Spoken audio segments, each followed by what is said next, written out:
There are 18 tribes scattered across our island. We all call ourselves Malagasy, but our customs and way of life vary from place to place. Here in Mananzari, we are members of the Atambawoka tribe, the smallest tribe in Madagascar.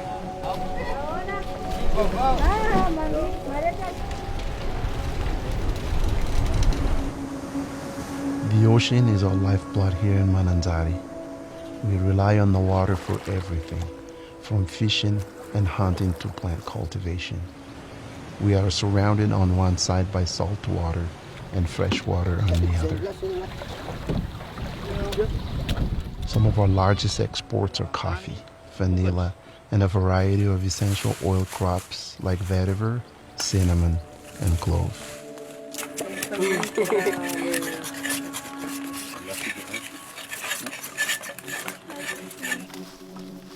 There are 2 large exporters here and countless farmers running their own small distilleries. In this area alone, there are more than 80 small-scale distilleries.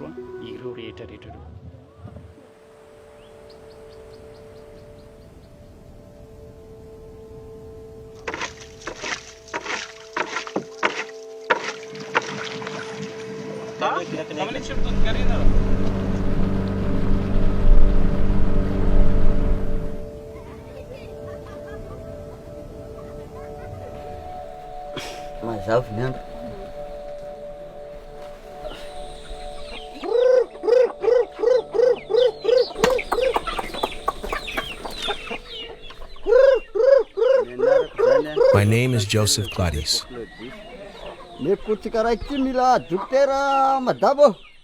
I've been a farmer here in Mananzari for 7 years now. My wife Rosine and I moved here after getting married, and we began farming coffee and rice.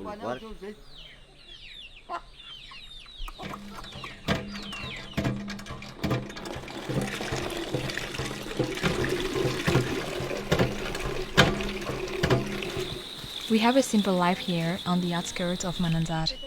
Each morning, Claudius feeds the chickens and prepares our tools while I fetch water and cook breakfast.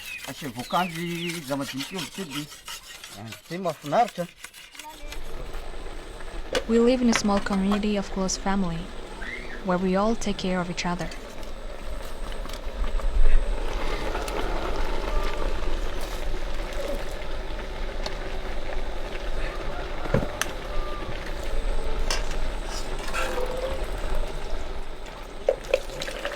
We have a young son named Claudio. He's 7 years old. He always says that he wants to be a doctor when he grows up. Claudio's education is very important to us. Up until a few years ago, we were still only planting coffee and rice, but that wasn't enough. We started planting clove trees, which provided an additional income we could use to send Claudio to school.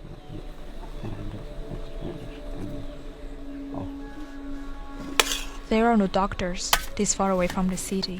If someone needs to visit the doctor, it can be difficult to find transportation. We hope that by sending Claudio to school, he will someday have the opportunity to open a clinic in our area.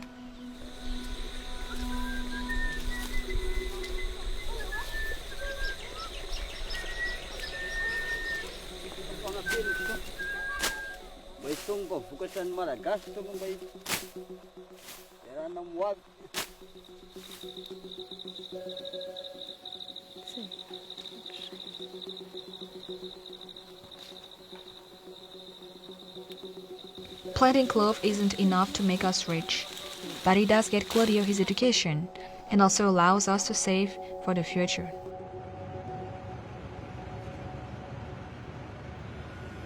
Many farmers live far outside of the city, and it's hard for them to transport their product to the market where they can be sold.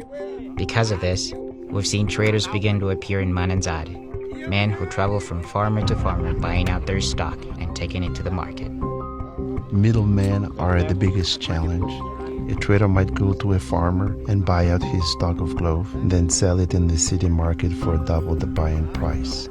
If the farmer doesn't sell, he risks his supply spoiling, so he is forced to make a deal.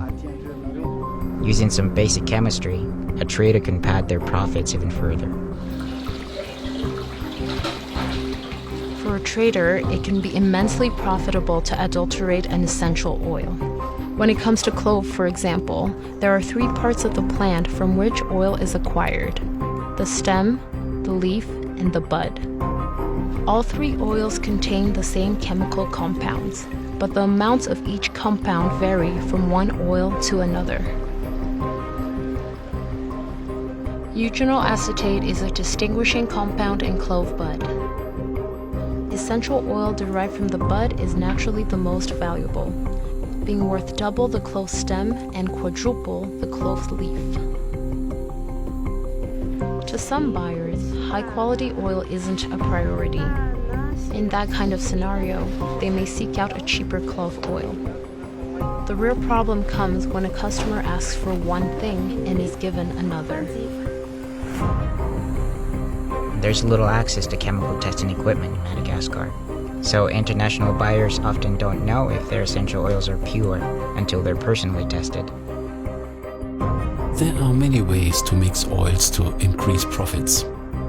One method commonly used is adding synthetic eugenol acetate directly to clove leaf and clove stem in an attempt to mirror the composition of clove bud. To even a sophisticated lab, it will look like clove bud oil. The difference between pure and synthetic is almost undetectable.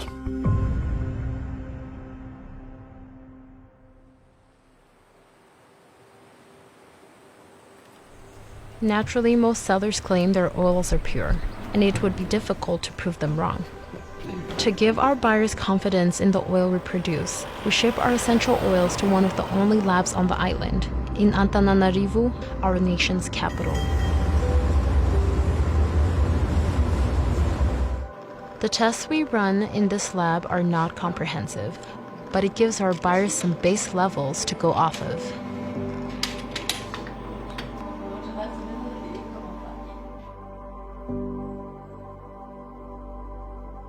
When essential oils arrive here at doTERRA, we do a series of tests to confirm the purity of the oils.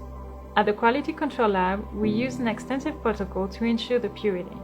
One of the most common tools in the industry is the GCMS, which is used to identify each individual chemical compound present in the oils. It shows the natural composition of the oil, and we also use it to check for adulteration and contamination with chemicals that are not naturally present in the oils. GCMS by itself is not enough to ensure purity. This is why at doTERRA we have additional testing that looks at organoleptic and physical properties of the oils. The last thing we do is to make sure the oils are free of contaminants, such as heavy metals, pesticides, and microorganisms. Because our sourcing team works closely with our suppliers and quality is ensured at the source, we rarely see adulteration.